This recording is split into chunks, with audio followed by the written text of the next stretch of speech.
Welcome back, fellow collectors and gamers, to the Collective Gamer 77 channel. And if you're new to this channel, please like and subscribe, as I've got some new stuff coming in. Today, I'm reviewing U-Waves Toys 1/6 scale Street Fighter II Championship Edition Replicade. It's currently still available for sale on both the New Waves toy site, along with Amazon.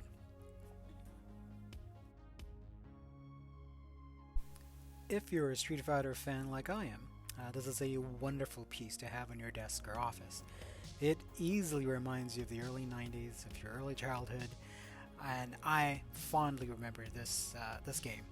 I remember seeing it at my local Alfie's Pizza one summer, and spent a good portion of that summer playing mini matches with my friends, at least when I had some money and some quarters to spare. Being surrounded by competition, friendly competition, some trash talking, and of course that wonderful pizza Roman and pop on the background. And even spent even more time with this game, of course, once it came out on Super Nintendo, as we were a Genesis family once we updated from the NES. Here are some shots of both the box and the machine, both stills along with some revolving shots of it ongoing as well. As you can see, the cabinet itself does have some high-res, high-quality both panel stickers and also side panel Street Fighter 2 logos as well.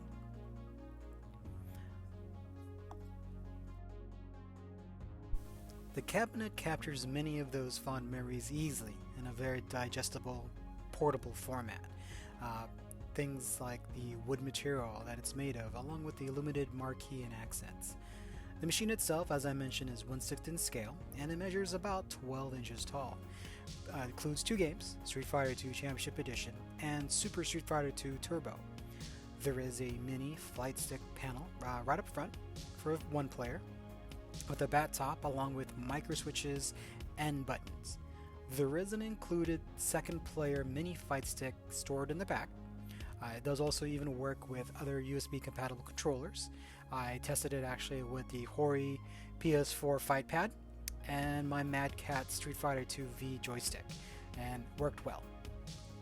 It does have some fairly strong speakers. The system itself also does save high scores as well.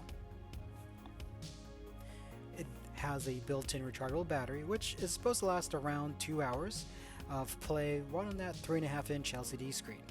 The screen is just a tiny bit larger on the horizontal end compared to a 4:3 scale screen, but during play it's definitely something that really didn't bother me too much, as the screen itself is pretty crisp.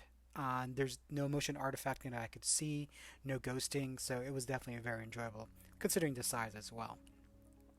Along with the package, does come with some mini tokens for decoration. It doesn't work.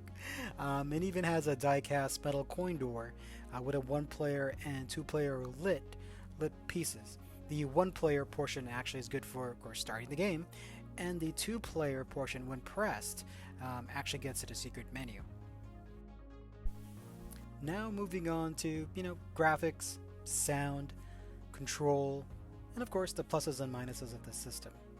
As far as graphics, what can be said? The screen itself, for a 3.5-inch screen, even though it's not 4:3, it looks very nice. It's sharp, it's bright. You can actually set the brightness in the secret menu. There's no, ghosting or motion artifacting that I could see. Not too bad on the light bleed, at least on my unit itself. At least for me, it was fine. Classic Street Fighter sprites, no slowdown. It definitely, didn't hamper my gameplay. When it comes to sound, this was really surprising, especially when some of my friends came over. When they saw the arcade machine, this little tiny 12-inch tall machine, they were really surprised and kind of taken aback by the fullness of that stereo sound on the speakers. That said, if you were to put it to max volume, the volume does get a bit scratchy and tinny, but it's to be expected for such a small frame. But lowering it down a couple notches, it's easily more than room filling. As far as controls and gameplay itself, classic Street Fighter, it is the arcade version, so the difficulty ramps up very quickly after the third opponent. In regards to using both the mini pad the mini joystick up front, or the second player pad, both are quite serviceable for kind of fun, enjoyable play. But for if you really want to be competitive, I really think you're going to have to connect an external control pad or an external joystick, especially if you're being serious about throwing down. That said, for what it is, if you are going to use it on your desk with the built-in controls, definitely great for fun. But you're definitely going to spend a bit of time, at least probably 30 minutes to an hour, really getting used to the feel and controls of the joystick. But themselves are pretty responsive, but that micro switch on that joystick really makes it feel great. As far as the build quality, it's excellent. The machine itself is made of wood. It's very much matching that classic Street Fighter silhouette. Very kind of high-end materials for such a small piece. Easily recommended at about $100. Pluses, again, as I mentioned, was build quality, high-end, die-cast coin doors, micro switches, so definitely doable in such a small format. SNK Playmore, if you're listening, micro switches are possible even in small builds. It does, of course, include Street Fighter 2 Championship Edition and Super Street Fighter 2 Turbo, both very great games, and it does show the evolution going from Championship to Super Street Fighter 2 Turbo, both in, say, the AI, and sometimes Super Street Fighter 2 Turbo can feel kind of cheap, but I just be complaining because I'm bad at it after so many years. Minuses are very small, at least for me. The screen itself, as I mentioned, isn't 4x3.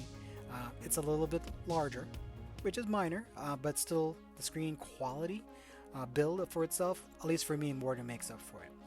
The other piece is there's no HDMI out. I would have loved this, especially when you want to play competitively with a friend. You have this machine, bring it over to a friend's house, or just bring it over somewhere. Hook up the mini HDMI to an HDMI to a TV, 2 external control pads or controllers, and have at it. Fortunately, in the upcoming Dragon's Lair machine, which hopefully will be here in August, or maybe the first week of September, which I also supported on Kickstarter. I can't wait for that. That does have HDMI out. And of course, once it arrives, I will do a full unboxing and review as well. At the end, I definitely strongly recommend this machine if you're a Street Fighter fan, or just maybe looking for that special something, for that special someone in your life that is a Street Fighter fan. There have been some decent sales on this machine, both from New Wave or even Amazon. I've seen it as low as $80. I myself actually supported it on Kickstarter, so it was only, I think, 85 or 89 way back then. So definitely for me, for that price, it was worth it. I think at 99 or 100, easily worth it. But again, I'm sure you'll definitely see some sales in the near future, especially once Black Friday hits. But I want to thank you for watching my review. Please like and subscribe. As I mentioned earlier, I will also be publishing more content as the time passes.